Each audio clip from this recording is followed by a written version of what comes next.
I want to launch today on this 28th of January in the year 2013, the Satanic Church Watch.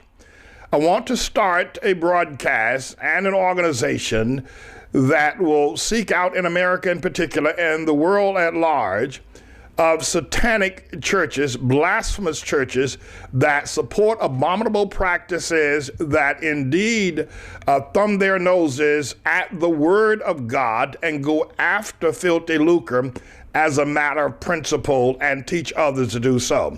So we're going to call this organization now the Satanic Church Watch. Now, let me just state that I have served the church in America and worldwide over the past 5 years, warning them about Obama. If you'll allow me this one bit of reprieve, is that I do feel somewhat vindicated now.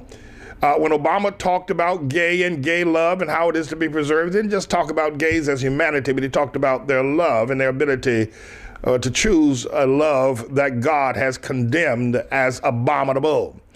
But in one of the greatest times, a speech's most auspicious day of his life, he found the most important thing to talk about was gays and gay love and his ability to further that in a progressive way. Well, I feel vindicated, not as much as that will be coming forward in the next few years, that I spoke the truth. It was a very painful night on November 4th, 2008, with Obama's election, but he was not the president. He is not the president. And we've had a lot of battle scars. But I now believe there are a few people, and we're not trying to win everyone, who realize that the courage, the truth, is standing like a bulwark in face of all of what has happened over the past 5 years. With that, we want to now launch the Satanic Church. That is to say that we were right 5 years ago, and we're right now about the churches that have now supported and are preaching abominable practice and supporting them.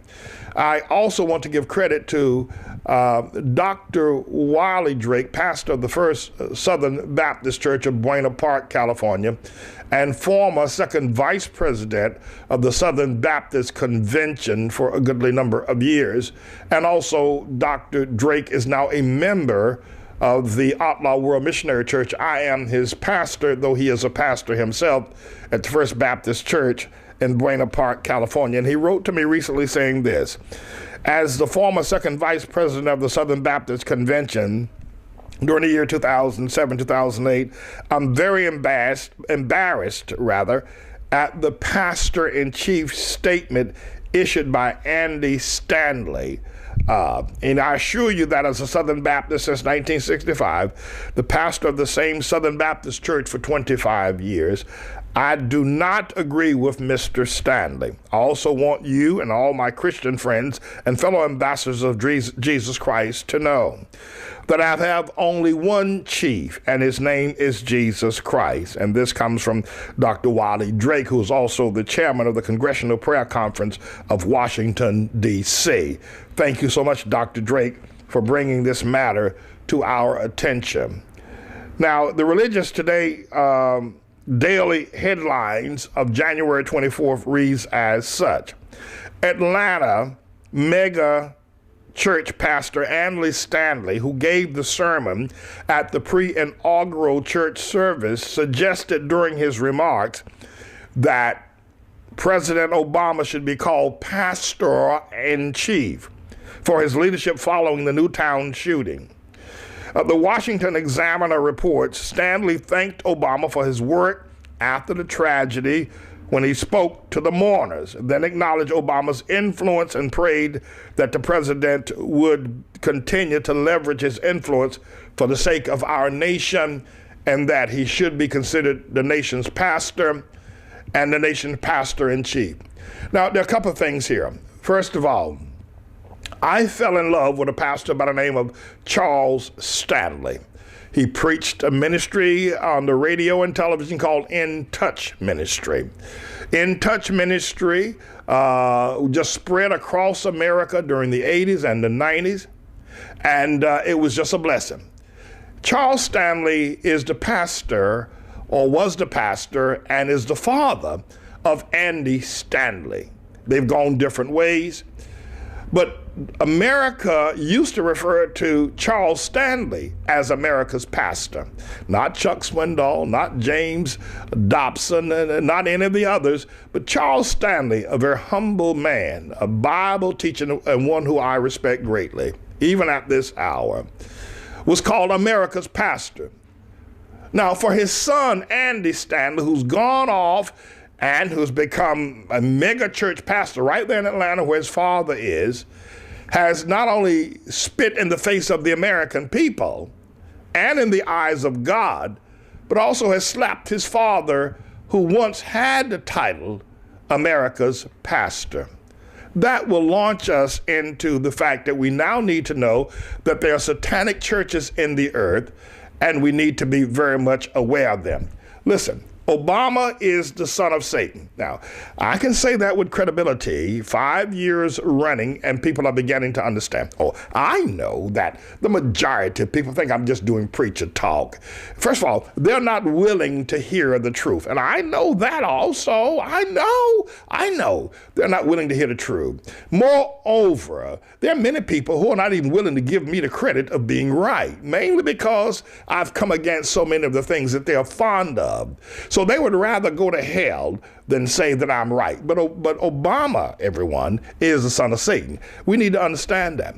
Also want to point out that A.R. Bernard, who is the pastor of the Christian Culture Center out in Brooklyn, New York, told his congregants during the time and after the election of Barack Hussein Obama that Jesus has sent Obama, that God has sent him.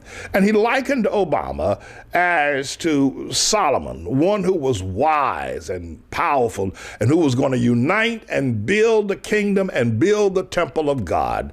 A.R. Bernard, pastor of the Christian Culture Center out in Brooklyn, New York. Now, having identified these two pastors, I knew of Obama's evil then. These men did not hear from God. A.R. Bernard did not hear from God. God would have never let him say that. God would have never let a servant of him get caught in such an abominable practice as Obama. Obama supports both abortion and same-sex marriages, and does it with a zeal that I've not seen before.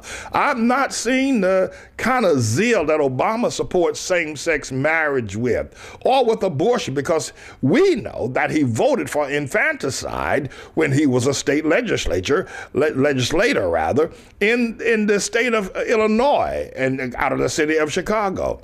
So what we have to then come to terms with is this: does Jesus support or condemn abortion at the level that Obama supports it, or any level for that matter?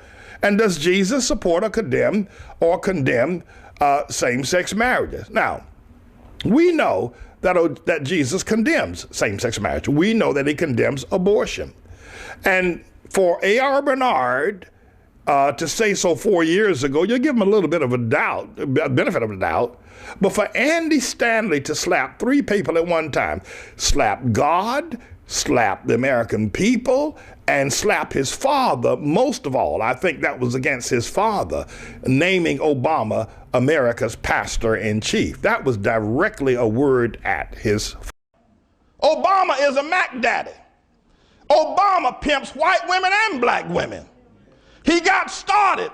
You didn't notice him till he brought out those big-chested white women with their tight T-shirts and their short pants. That's what a pimp does. Oh, come on. You don't get your campaign started with a big-chested white woman. She must be a 54D, double D, and a pair of shorts on. That's what started his campaign. He put his name on two big 54Ds. Obama, that's where you first saw his name. That's the first place I saw it, on two great big old tits. He's a Mac Daddy.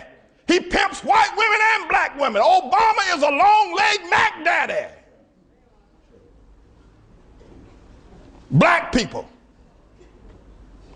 have said, Pastor Manning, nobody's going to follow you because you've been trashing Obama.